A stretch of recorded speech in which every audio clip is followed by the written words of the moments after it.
আপনারা দেখুন উপরের পিলারটা করতে কত পরিশ্রম করতে হয়েছে। তো প্রথমে যে টালি দিয়ে ডিজাইন হবে সেই টালি আনতে হবে, তারপরে 5 মিটার করে মাপ দিয়ে সাদা টালি কেটে নিতে হবে। এটা কাটার সময় একটু সাবধানে কাটতে হবে যেহেতু এগুলোর মাটির। এরপর লাল টালি মাপ দিয়ে কেটে নিতে হবে। খুবই সাবধানে কাটতে হবে, 5 মিটারের পিস তো ভেঙে যেতে পারে।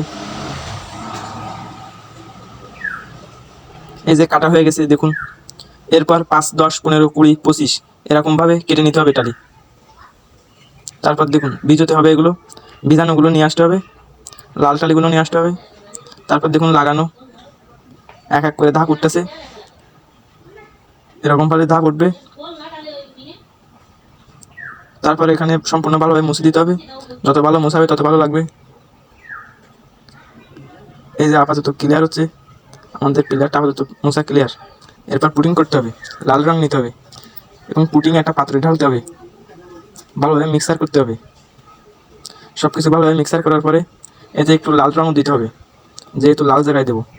তারপর পিলারে লাগানোর সময় দেখুন এরকমভাবে লাগাতে হবে। লাগানো হয়ে গেলে এই যে কেমন লাগছে বলেন। ভালো লাগলে অবশ্যই চ্যানেলটি সাবস্ক্রাইব করবেন।